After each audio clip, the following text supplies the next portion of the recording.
This is Wildcat Country. It's only right. The ball's in his hands. A milestone victory for Arizona. Simon says championship. All the inside scoop on U of A athletics. It's up for the end zone. Arizona has scored the touchdown. Wildcats win. Let's go to work, fella. Welcome to another edition of Wildcat Country. Eric Cohen and Shane Dale. Shane, it's late July, and a year ago when we put this whole game plan together, bringing back Wildcat Country, we thought, okay, we're going to do shows until like June, then we're going to take a few months off for the most part, do one show every few weeks. It has just been so action-packed this past year. I don't know how we're going to be able to follow this up in year two, but it's been a blast. And we have, once again, a great guest coming on the show this week, Phil Steele, who is, I want to call him the godfather of college football preview season, is joining us here on Wildcat Country. We'll have him on a little bit later on. But the big notes this week, Shane, it was media day in the Pac-12, and Arizona was picked, predictably, almost unanimously last in the South Division. Are you surprised it was that unanimous or that close to unanimous? No, and Jedd Fisch wasn't either. He was asked about it. He said, I mean, that was last year, but I get it. So, no, not surprised at all. As far as things to talk about, it's crazy, Eric, because we started this relaunched this podcast, I think on August 20th of last year when we didn't know when they're going to be sports again. We're almost at our 1 year anniversary, and we've had, I can't believe the number of things we had to talk about with new coach firings and hirings and championship runs. It's been mostly great, some not so great, but the last few months have been fantastic. But anyway, not surprised at all. I watched Jedd Fisch's presser at the Media Day, Pac-12 Media Day, a couple days ago. And, the thing that impresses me about Jedd Fisch, and the reason why I think that Arizona is probably not going to pick to finish last in the Pac-12 next year, and why they might not even surprise a little bit this year, even though my expectations are not as high as our friend Joe Tafoya, who thinks they can go 6-6. Jedd Fisch talked about wanting to create a new culture at Arizona, which every coach should want to do. They want to create it in their own image, sort of. Every coach should want to put their own stamp on a program. He's done a great job of that, in creating a lot of fun around the spring game. He's talked about some new songs and Tucson towels and game day traditions are going to be introduced. He's had some of the top coaches and alumni in the country coming back to speak or speaking virtually to the team, like Steve Kerr. And you listen to him and listen to the players. He's really put fun and some joy back into this process, which I know how rigorous the schedule college football players have. He's put his own stamp on this program already. Anthony Pandy even compared him to Thanos because he snapped his fingers and everything around the program changed, according to Anthony Pandy. But what I also like about Jedd Fisch is that he doesn't ignore the past. He honors the people who came in front of them, and he learns from them. It's tough to build a winning football team at Arizona. We can agree on that, Eric. And yes, it would be naive of him to think he could build a winner in Tucson without learning how it's been done before. How was Desert Swarm built? How did the 1998 12-win season come together? How did Mike Stoops for a time build a great defense here? Obviously, Larry Smith and Dick Tomey have passed away, but one of the reasons it's smart to bring back these alumni isn't just to boost morale and help them recruit for you, but to learn from those guys. How did Dick Tomey put together winning teams at Arizona? How did Mike Stoops do it for a short time? So Jedd is a future-looking guy, but he doesn't ignore the past like I would suggest his predecessor did. And I think that's going to be a boost for Arizona. And it's really necessary in order to figure out how to get this team to the next level, because when the games are actually played, even though it might take at least a couple of years to see those benefits, I think those benefits are going to come under Jedd Fisch. Yeah, I would agree with that. And I think one thing, first of all, to talk about the past, you had asked Coach Fisch, I believe, a few weeks ago when we had him on, about uniforms, and we saw there was a Stanley Berryhill was taking some pictures in what looked like the new uniforms, which were back from the replica of the 90s uniforms, the Desert Swarm era, which is kind of cool to see, but that's beside the point. One thing that really stood out to me, there was an article by Bruce Feldman of The Athletic this week about Arizona and them having fun under Jedd Fisch. And Jedd Fisch pointed out that one thing that was very important to him was not just coaching football. And we've talked about this at length, Shane, but it's his support for the other teams in, supporting Adia. And, he says, I would have been in Omaha if I wasn't recruiting. I would have supported our baseball team. And, talking about how great Adia is and Tommy Lloyd and everything. I mean, that is so important. And this is a blueprint, I feel like, for other coaches around the nation. If you're a football coach that's hired at a school, go and support the other programs. You unite everybody because you're the big deal in fall. You want all those other programs to support you as well. And that's what Jedd Fisch is doing. He's going to have universal support from every other team on campus because of what he has done in his 6+ months here. And that is extremely important. And I think that has been the key to Arizona's offseason that's kind of started this culture of fun. Jedd Fisch doesn't do anything without a reason, Eric. I think we also agree on that. He's very methodical. He doesn't just promote the other programs out of the kindness of his heart, even though I'm sure he is passionate about it, and I'm glad he does it, but because that can kind of have a rallying cry around the football team. You could have, if you see, players and coaches out there, supporting the team, fans are maybe more likely to go buy tickets and say, okay, well, they're joining in on the fun. Maybe I should go there. So he's a very methodical guy. He's very smart. And I think that as long as he stays that course, and I think that he will, I think, again, he knows the necessity of doing such a thing. It's tough to win at Arizona. It's tough to recruit at Arizona. And it's tough to recruit when you haven't won in a while. And one of the ways he's doing a great job of recruiting now before the winning has come, because he hasn't been able to coach a game yet, no fault of his own, is, okay, what can I do now to boost recruiting for future years? And that's showing what I'm doing as far as rallying the other programs, as far as bringing alumni to come in and talk, as far as bringing them back and doing the Rob Gronkowski world record thing. We talked to Kyron Chambers last week, who said it really felt like a family feel there.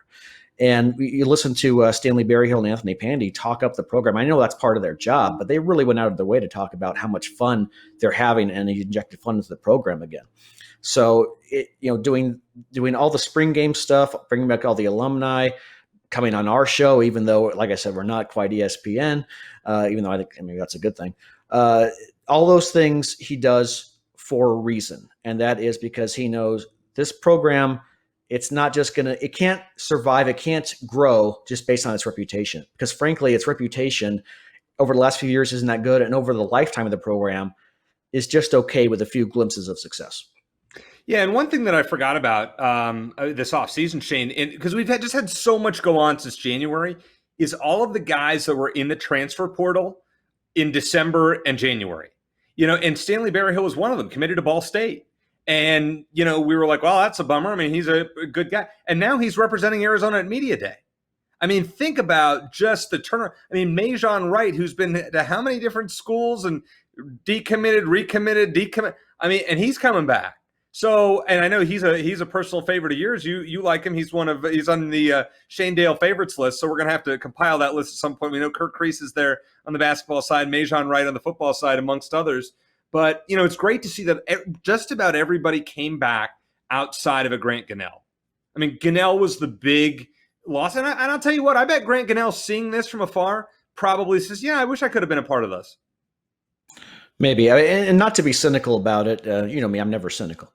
But I think some of the guys came back because they realized, okay, I'm not going to necessarily get a better shake somewhere else right away. I think a lot of people enter the transfer portal from Arizona and other schools quickly realize that. But I do think a lot of, like you said, Stanley Berryhill was actually planning on going somewhere else and decided to come back. So that's definitely a positive. As far as the roster itself and looking at the freshmen on the team and all the transfers, one of the things that Phil Steele noted in his magazine, and we're going to talk to him in a few minutes, is, Arizona has a lot of returning starters.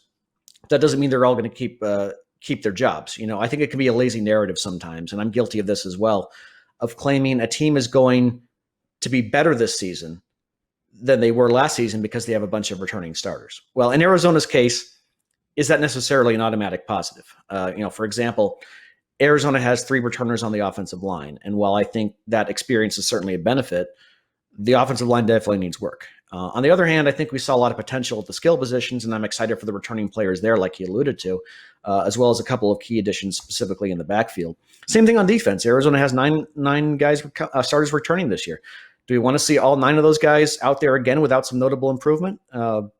So I'm looking forward to diving into that a bit with Phil Steele and see if he thinks some of the newcomers on the team might steal some spots from guys who started this year. And it seems like competition is a big thing. And if everyone's having more fun, everyone's going to try a little bit harder and be more competitive. And I think a lot of these spots are really wide open. It's going to make for a really interesting training camp, more so than in most years. Well, one guy that will not be ready at the start of training camp, Jamari Joyner, who, Shane, you and I saw get hurt in the spring game after a long reception. We were concerned about it. Nobody really said much about it, but he had off-season foot surgery. He will probably not be ready for the start of training camp. Let us hope that we see him by the time the Pac-12 schedule starts in late September, but there's no timetable that has been announced thus far. Without further ado, let's go down to Phil Steele. Let's talk to him. He is, if you're not familiar with Phil Steele, you're going to find out all about Phil and what he does coming up here on Wildcat Country. I have to say, Shane, this is what I'm really excited for, this interview. This is a man that puts together the greatest college football yearbook every year. I've been buying it at the stores now. You can get it at Barnes & Noble every year. It is Phil Steele's college football 2021 preview. It's outstanding, and we have the man himself, Phil Steele, here joining us on Wildcat Country. Phil, first of all, thank you so much for taking time to join Shane and I. My number one question to you is, so you don't have a lot of great things to say about the University of Arizona, which I guess none of us do going into this rebuilding season. What is the best case scenario for the Wildcats as you see it in 2021? Well, there are some winnable games on the schedule, I think, for Arizona, even though and you hit it correctly on the head. This is a rebuilding season. First-year head coach, there's going to be a massive amount of transfers coming in and out. So even though Arizona's got technically 17 returning starters coming back, I think when the season starts, not all 17 of those guys will have their starting jobs. So it's going to be less experience than that. The BYU game, I think, would be extremely tough to win in the opener. But San Diego State, if Arizona can catch them, that is a possible one. Northern Arizona would be a good win there. And then you look at the rest of the schedule. Maybe Cal at home would be a game I give them a shot at. And there's always a chance that, maybe one upset. So be honest with you guys, best case scenario, probably looking at 4-8 in this first year would be an absolute best case scenario. Yeah, Phil, like Eric said, we appreciate you joining us. Eric's already showing off his physical version of the magazine. I downloaded the digital one, and we really appreciate your time. Two-part question for you. How did you feel about the Jedfish hire when it was made, and how do you feel about it now? Well, Jed Fish had not been a head coach before. He'd spent some time in the NFL, and I'm a college guy, so I hadn't really followed the most recent years for Jed. But after talking to him, I definitely like the hire. I think that he's a guy that brings enthusiasm, is a guy that has studied under some pretty good head coaches. I mean, when you just spent the previous year with Bill Belichick at New England, then that's a pretty good learning tree to have there. And I think he's a guy that's going to come in. He's enthusiastic. He wants to elevate Arizona, keep the recruits in Arizona, and I think he's going to do a good job there. Breaking down Arizona's offense going into the season, you said in your magazine that it'll improve, but it'll be definitely a rebuilding year, like you said. The running back and wide receiver rooms look pretty good to me. The obvious question is a quarterback, and then you have the offensive line, which has some returning starters, but has not been a stellar unit of late. What are your overall thoughts on the Wildcats offense going into the season? Yeah, I think quarterback is going to be key, and I believe that Jordan McLeod, Will Plummer, give them two capable QBs. So watch McLeod at South Florida, and he had some good games there. Will Plummer did a good job at times in his brief one start that he had last year. And so they do have some talent there at the quarterback position. As you mentioned, though, you got to like the running backs with Jalen John, Stevie Rocker, Drake Anderson, Michael Wiley. Good talent there. And Stanley Berryhill is an NFL caliber receiver in my mind. I think he's a guy that should be poised to have a pretty good season. The offensive line is going to be your biggest question mark on the team because of the fact that last year they weren't great. And while they have a lot of players returning, so do a lot of offensive lines in the country. Only getting 17.4 points per game last year was pretty bad, but I think they'll be improved. I do not see them being in the upper half of the Pac-12, though. The defensive side, you noted Arizona has 9 returning starters. That could be an area where some of those starters lose their job, and they have to adjust to a new scheme. Then, of course, you have Don Brown, who might have to get used to a Pac-12 offenses on his end. Give me an overview of the defense and maybe a couple of guys to watch on that side of the ball. Well, I think when Don Brown comes in, I've been a big Don Brown fan. It's just been the last 2 years they sort of struggled, and maybe teams caught on to him. I think the advantage for Don Brown coming in here is that he is bringing in his defense, and the Pac-12 getting to see it basically for the first time. I think they'll have success early on. The key to a Don Brown defense is going to be your cornerback position. And Arizona's got two good cornerbacks. Chris Rowland-Wallace and Isaiah Rutherford are two guys that are both NFL caliber guys at the cornerback position. They both have the size that you want, and the good speed, good length. So to have good cornerbacks, that really helps out the Don Brown defense. Then you look up front, a guy like Trayvon Mason at nose tackle, gives him some good size in the middle at 315 pounds. Jalen Harris at defensive end can provide that pass rush that you need. And then Anthony Pandy, of course, at the linebacker position, one of the better linebackers in the Pac-12. So overall, there's talent there. I think Don Brown will have success in his first year improving this defense, and I think maybe the teams just got caught on to his defense the last couple of years after seeing it so many times. But I think for the last 5 years, he had a top 5 defense. Well, that's exciting. I mean, there's at least some reasons for optimism. We had Coach Jed Fish on the other week, and obviously he was optimistic about his roster, but it's nice to hear some strong points from you as well, Phil. I think what I want to know from you from a national perspective, what is Arizona football to you? You know, thinking about it, I know you're in Ohio. How do you view Arizona football year in, year out? Well, I mean, Arizona has had success. You go back to 2014, it was an outstanding 10-4 season, the Fiesta Bowl, and it wasn't that long ago. And then the last 3 years have not been so good. I think nationally, if you talk about teams and how they're perceived, everybody pretty much looks at last year, maybe the last 2 years. And if you do that with Arizona, you don't have a great feel. But remember last year, if you look at Arizona, go back to that USC game. I thought Arizona was going to win that game and pull the upset. Came up just short on that one. And then, later in the year, they had another blown opportunity where there was a good first half and then a poor second half. But they've shown that, I think in the past, that they can get there. Right now, Arizona is clearly, in my mind, in a rebuilding year and one of the weakest teams in the Pac-12 this year. But that doesn't mean they're going to stay there for very long. Let's talk about the Pac-12 South, and I know our rivals to the north, where Shane and I live in the Valley, in the Phoenix area. ASU has a lot of expectations, but in your magazine, you have them third in the South Division. Why do you have them low as compared to USC and Utah? Well, they're up there talent-wise. I think when you take a look at my power poll in the magazine, I've got USC 11, Utah 15, and Arizona State 20. I like the talent Arizona State has. They've got all 11 starters back on defense, including plenty of NFL caliber guys. And offensively, they've got an exciting quarterback in Jaden Daniels. How about the running backs with Rashad White and Chip Trainum? Those are two guys that can break it and take it to the house anytime they want. The receiving core with Johnny Wilson, Brian Thompson, Curtis Hodges loaded, and the offensive line is solid. So this is a really good team and a dangerous one at that. Probably the schedule came out. USC doesn't have to play the top two teams, Oregon and Washington, in the north. Meanwhile, Arizona State does have to play Washington on the road this year. They also have to play Utah on the road this year. So I think there's a couple of games that are going to be an underdog in. Meanwhile, when I look at USC and Utah, I only have each of them an underdog in maybe 1 or 2 games this year. So I'm high on Arizona State. I think they'll have a good year. And then the other factor that went into it was all these question marks coming around. With the investigation that's going on right now, you wonder if anything's going to impact the team just prior to the season. Yeah, I was going to ask you about that, Phil. And we don't like to spend too much time talking about our rivals to the north on this show, but we just thinking, because Herm Edwards was at Pac-12 Media Day and said this is not going to be a distraction. There's no cloud hanging overhead. In your experience, when teams have this kind of off-field stuff to think about or to potentially deal with, does it prove to be a distraction on the field, or do you think it might not be an issue for ASU this year? Probably depends how the team does early on.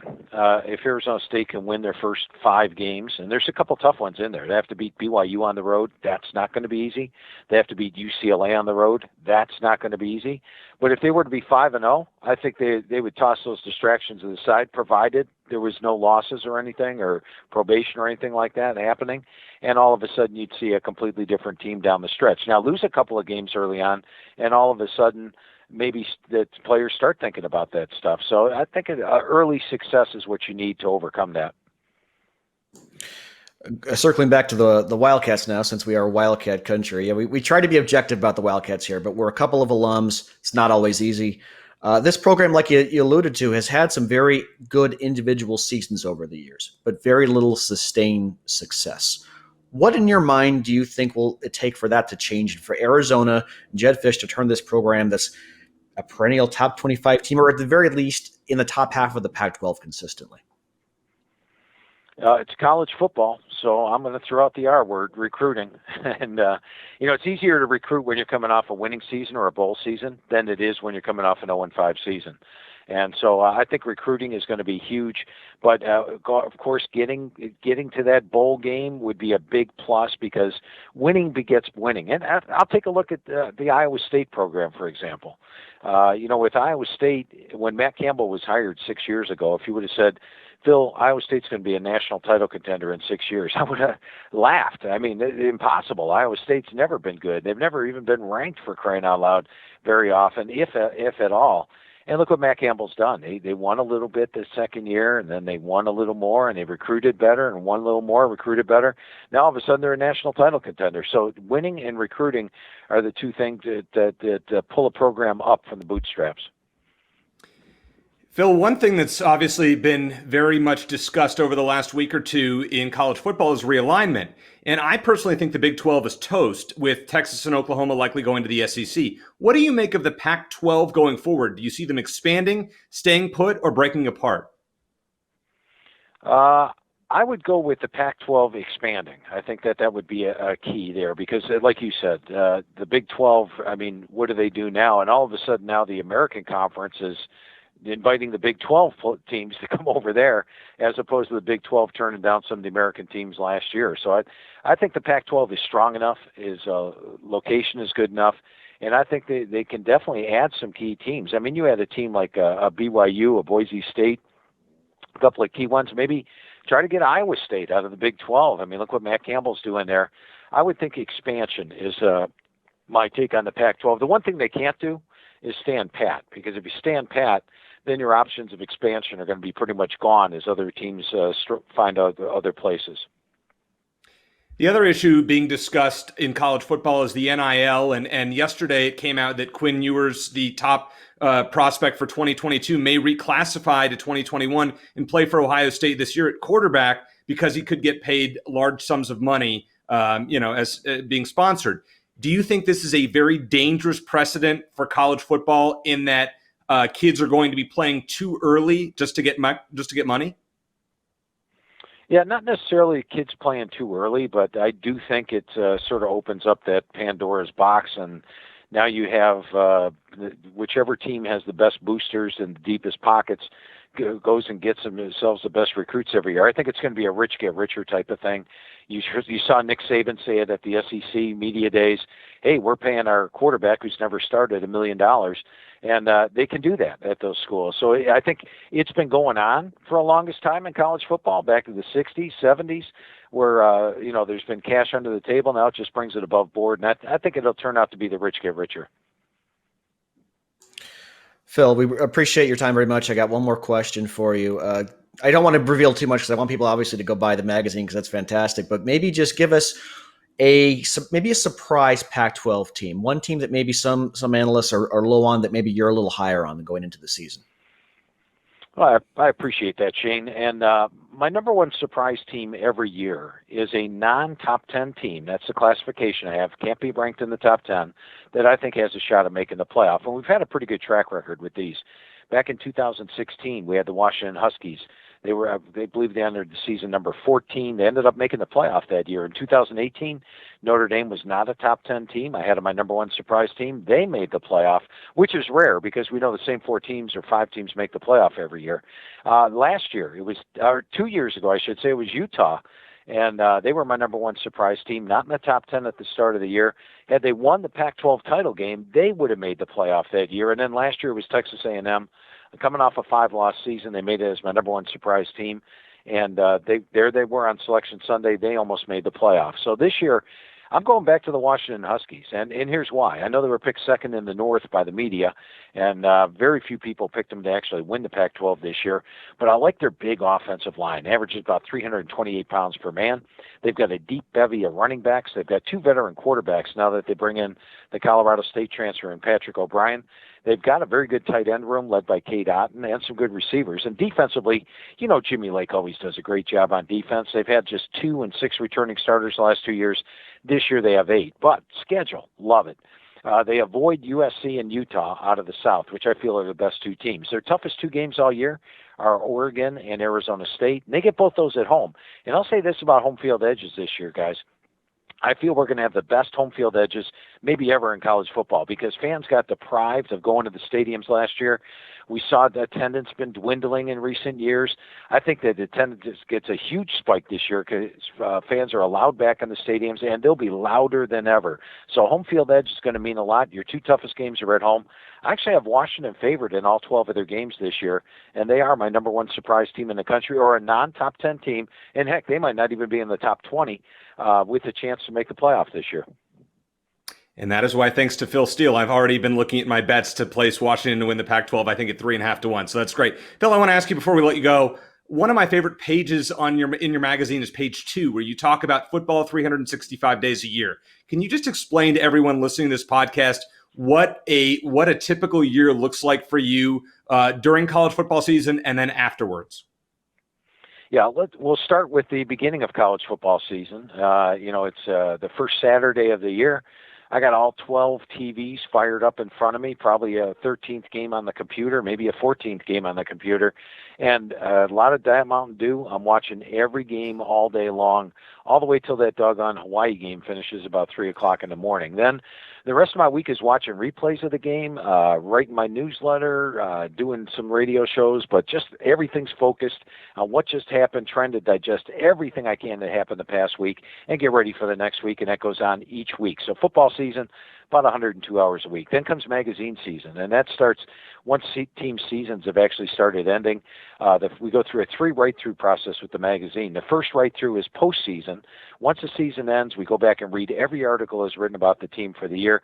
That way everything's fresh in our mind when it comes to the team, and then you write each position. What kind of shape were they heading into last year? What happened? What kind of shape are they heading into this year? That process takes 2 to 3 months.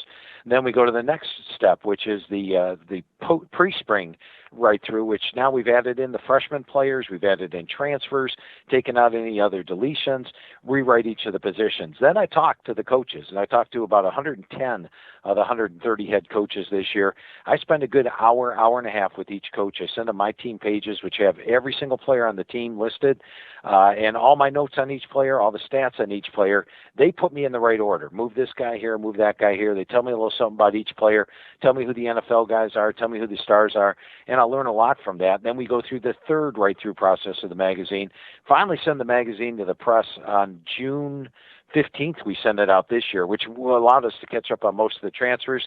And then the next 2 months is my free time like right now, where I get to do 7 to 10 radio shows a day just talking football. So this is my fun 2 months of the year, but it is pure college football. And I got to tell you, I don't study any other sport, basketball, baseball. I couldn't tell you who the key players were in any of those sports. I'm just full college football year round. What a life, Phil. What a great life, and what a great service that you do for all of us that read this magazine on a yearly basis. Where can other people buy the magazine and online, like the version Shane got? I appreciate that, Eric. You can go now. This year we're exclusively at 2 places: Barnes and Noble and Books A Million. So if you have a Barnes and Noble and Books A Million in the area, head there. They are the exclusive sellers of the magazine this year. However, a lot of those places have been selling out, doggone it. It's good and it's bad because folks go looking for them and can't find them. If that happens, just go online. You go to philsteele.com. You can get the hard copy like Eric's got, or you can get the digital version like Shane got, or you can get them both. And Shane, you're going to be pleased to know that this year, the digital version, we're going to be updating all the way until the start of the season. So if there's any transfers going out or injuries that happen, we'll have it all updated in the magazine on the digital version. And you can get both versions at a discount at philsteele.com as well. So that's Barnes & Noble, Books A Million, or philsteele.com. He's the best in the business. Phil Steele, thank you so much for joining us here in Wildcat Country. We look forward to having you on again down the road. Hey, sounds great. A lot of fun talking Arizona football with you today. Really enjoyed it. Well, Shane, I think I'm in information overload mode after talking to Phil Steele. I mean, can you believe the knowledge that Phil has of Arizona's roster and other rosters? I mean, all the way on down. And he does this for 130 teams. It's just unbelievable. My first thought was, I don't think my wife would let me have 12 TVs to watch football at a time. Probably not even two. Incredible. It's all he does. Like he talked about it. He sinks his teeth right into college football and doesn't split up his time. You can't, if you want to be that in depth. I mean, he knows the ins and outs of every single FBS team, including Arizona, which is definitely not high on the list of teams that are going to be really closely watched this season. So very impressive. One thing that I noted that he said that's a little more off the wall is about fan attendance. And, Jedd Fisch has been trying like crazy to get fans to come out. Hopefully that we helped a little bit when we had him on Wildcat Country.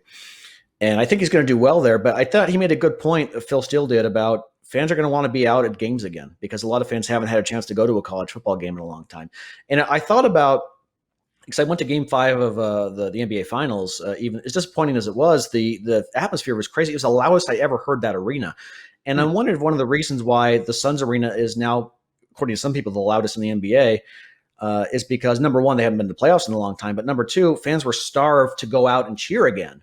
And it was kind of a perfect storm. We didn't have you had a year where you weren't allowed to go out and cheer at a Suns game. And then not only are you back, but they're in the finals. And so that's a little sideways, but all that to say that there could be an influx of fans who are really just like ready to release like a year of pent up energy. And Arizona fans might respond that way.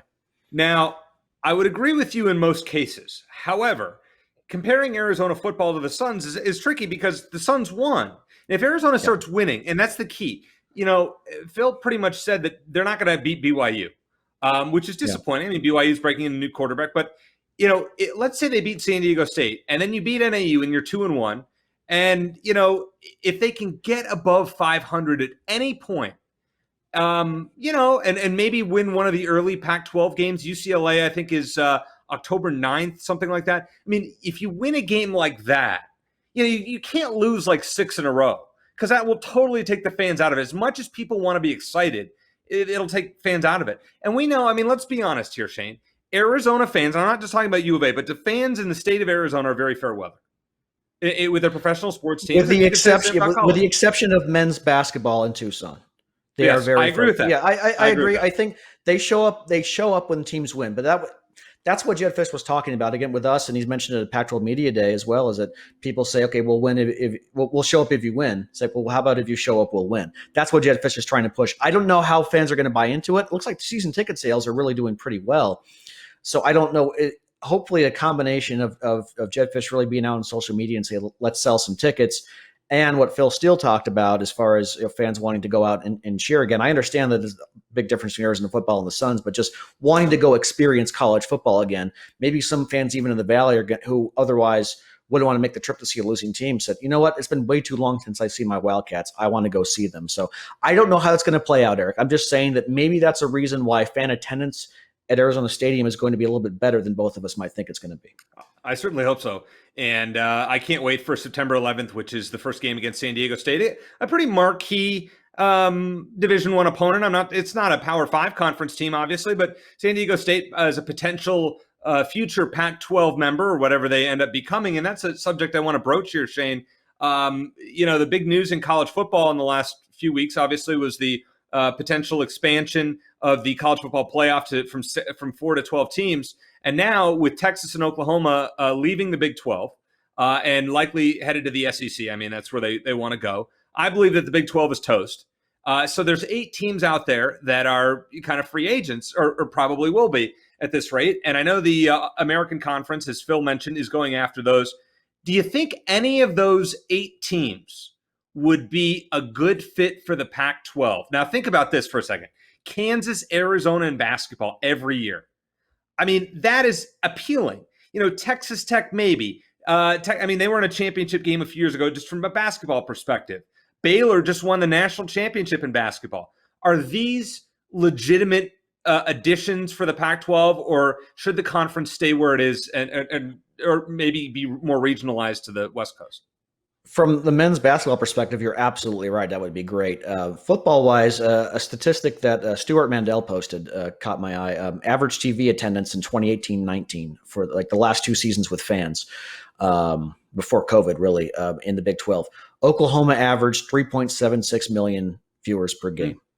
Okay. Texas averaged 3.2 million.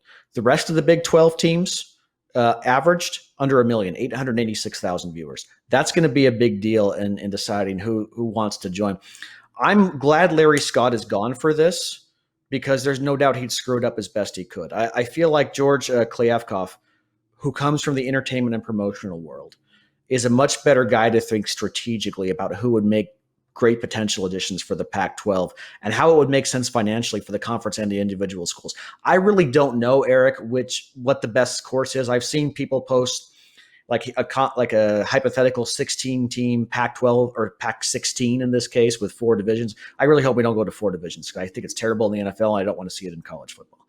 But I think he's looking at it more from the standpoint of it's a privilege to join the Pac-12, even though the Pac-12 has been down in football for a while, and even in men's basketball too. Let's be honest, we dominate the other sports, just not the two that drive the most revenue.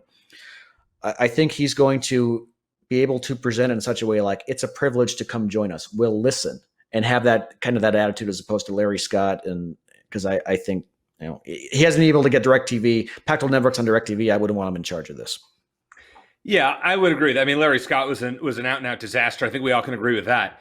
With that said, the other rumor that I think was really interesting, and this is once again, this is a bunch of hearsay, that maybe some of the Pac-12 teams end up in the Big Ten, and the Big Ten goes and becomes a national conference, maybe a USC or UCLA. At that point, let's say USC and or UCLA were to leave the conference. What is left? Does the Pac-12 become the equivalent of what the Big 12 is without Texas and Oklahoma? Or do you think there's a strong enough backbone with the other schools, and let's say including Oregon, to keep a conference going and viable? That's tough to say. I think that in that case, if you're thinking about a team that's going to make the college football playoff, at least by the current format, the 14 format, you'd have to be like a Boise State and win out to have a chance, or a UCF to have a chance in that scenario. Because without those marquee wins or those marquee possibility for wins, I think it's going to be rough. I mean, ASU and U of A, that they got overlooked back up until about 78 when they joined the Pac-10 at the time, because they were in the WAC before that. And they, like ASU, for example, we've talked way too much about ASU on the show, but they went undefeated. I think it was in 75, and they still didn't get a national championship invite. If they're in the Pac-12, they probably would have, or Pac-10 at the time. So that's going to be tough. I hope that doesn't happen. I'm hoping that that George Kliavkoff looks at it more from and tries to make it enticing that you want to come here, you want to join the Pac-12, as opposed to being a situation now like where the Big 12, which originally rejected teams from the American Conference, are might be now begging to join them. Hopefully we don't get to that point. And I think that the commissioner change was made just in time to potentially avoid the kind of scenario that you suggested. You don't think, and I mean, this is kind of a random question, and I don't think this is going to happen, by the way, but if, let's say, the Big 12 trying to reform itself without Texas and Oklahoma were to reach out to ASU and Arizona and say, hey, come join us, it would be a disastrous move to leave the Pac-12 to go to a conference to go to the Big 12 without Texas and Oklahoma, right? I don't know, it would be disastrous. I don't think it'd be the best move. And the other thing is, with all this realignment, I think you mentioned it last week, Eric, but the Rose Bowl format seems to be on a lifeline right now. Yep. Dominoes continue to fall. I can't imagine it's going to be easy to keep that Pac-12 versus Big 10 format for that game. So if we're hopeful Arizona's going to get to the Rose Bowl eventually, the odds of that might go down even more with further realignment, and maybe the only way they're going to get in is if it's a college football playoff game. By the way, one thing that I feel like was really not talked about enough among Arizona fans is the fact that in 2014, if the Rose Bowl that year, if it wasn't one of the 3 years that it was a college football playoff game, Arizona would have gone to the Rose Bowl. That's because right. Oregon was in the college football playoff. The number 2 team in the conference was Arizona. They would have gone. Didn't win the Pac-12, but they would have gone to the Rose Bowl. We would have had to hear about that from Sun Devil fans forever. But that was probably that was by far the last best chance. But I really hope that I'm not one that's like, okay, Arizona has to get to the Rose Bowl to be valid or anything like that. But I really hope that regardless of how this all turns out, Arizona will still have a chance to go to the Rose Bowl if one day, lo and behold, they actually are good enough to get there.